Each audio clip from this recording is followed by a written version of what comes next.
Hi,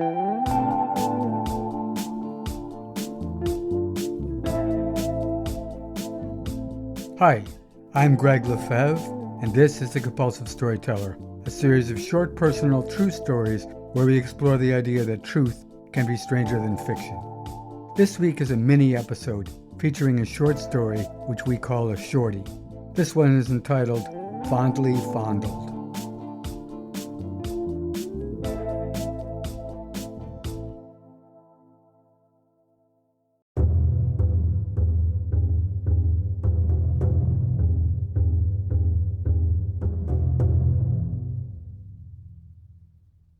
During the Vietnam War era, seeing that I was completely opposed to the war, I made it my business to find a way to avoid being drafted and sent to fight for something I not only didn't believe in, but it might also have cost me my life. At the time, there was a group called Volunteer Lawyers Against the War in Vietnam, and one of their lawyers told me that there was a psychiatrist named Perry Hooker, MD, with offices on Beacon Hill in Boston, who for a fee of $150 cash would write me a letter detailing all my phobias and maladies that would prevent me from serving. I arrived at his office at the appointed time, and after he took my photograph and my $150 in cash, he showed me into his inner office. He stood aside so that I could go first, and as I did so, he cupped my right buttock cheek and gave me a firm squeeze. While I felt surprised and violated, given the fact that his letter might just save my life, I decided not to protest. Next, we sat down on opposite sides of his desk, and he read me the long list of my phobias. I was afraid of aphids, beetles, dogs, caterpillars, moths, ants, bats, mites, spiders, spiderwebs, birds, bees, and a host of other creatures that were not uncommon in the jungles of Vietnam.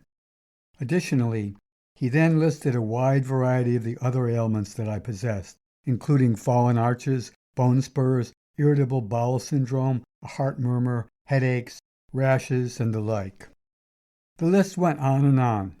Our meeting ended after he passed me 2 copies of his list, which started with the words, quote, "After a thorough examination of my patient Gregg LeFevre, I found him to have all of the following symptoms, blah, blah, blah," unquote. He and I signed both, and I left with one, and he kept the other.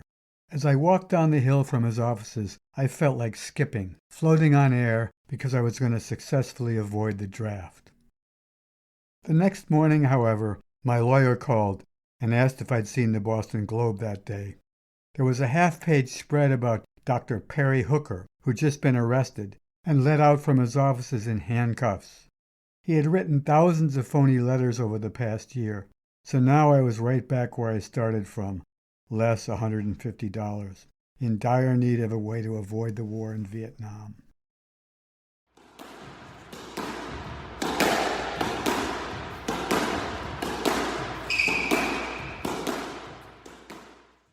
When I moved from Boston to New York, I began to play squash regularly at the Printing House Fitness and Racket Club in the West Village. I hired a beautiful young Australian woman named Ellie as my coach. In spite of her feminine charms, she also possessed many of the qualities of a male jock.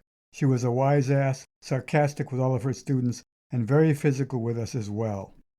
In our lessons, which I thoroughly enjoyed, she often embraced me in various ways to demonstrate firsthand different approaches I could take to swinging the racket, changing my footing, and moving from side to side. We had a great relationship, which I was very happy with. This was also during the period in this country when many American women were beginning to object to the way that they were treated by men, particularly when it came to unwanted touching and the like. One day after I'd showered at the gym, as I was bending over to take a drink at the water fountain, Ellie passed by behind me in the hallway and gave me a good solid pinch on the ass. While this was actually pleasurable, there was no way I could behave in this manner with any of the other women in the club. So I decided that before coming in for my next lesson, I would practice a little speech that I would give her. When we met up again, with my voice quivering as if I was holding back tears, I said, You know, Ellie, I was very upset by the way you treated me the last time I was here." Given my trembling voice, she looked alarmed and concerned. "Your pinching my ass the way you did made me feel like a piece of meat, and I've hardly slept at all since then. so I decided to report your behavior to the manager of the club." Now her look of concern turned to horror, at which point I reached around and gave her lovely bottom a pinch even harder than the one that she'd given me, and smiled broadly. Turned on my heel and raced down the hallway, a little fearful that she might pursue me and deliver a swift kick in my ass.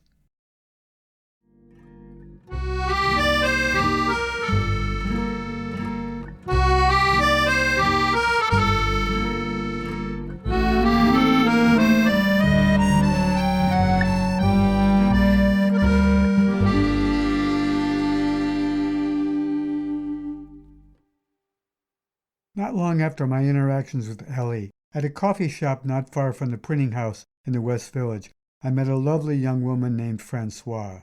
She was French, very pretty, with long golden brown hair, a lovely laugh, and lots of European charm.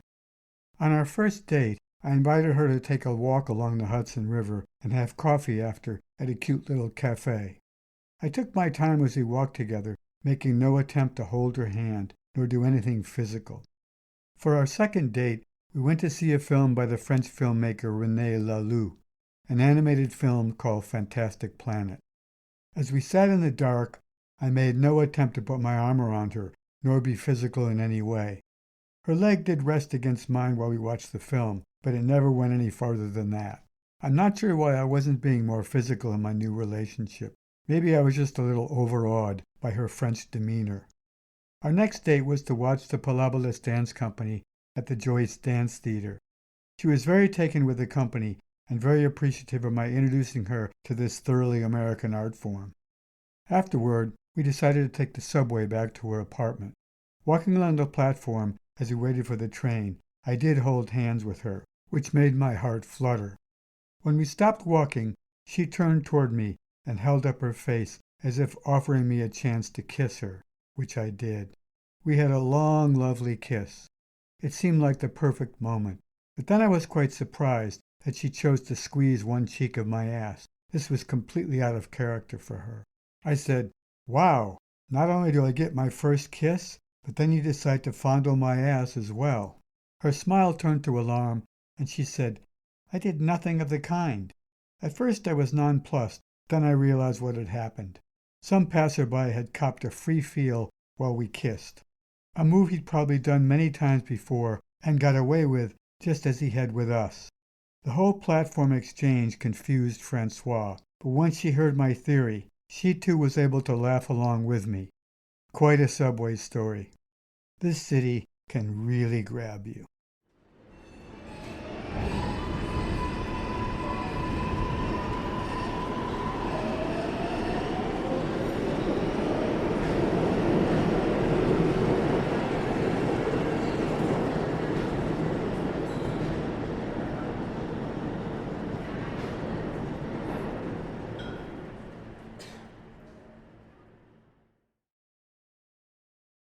Copyright 2025 by Gregg LeFevre. All rights reserved.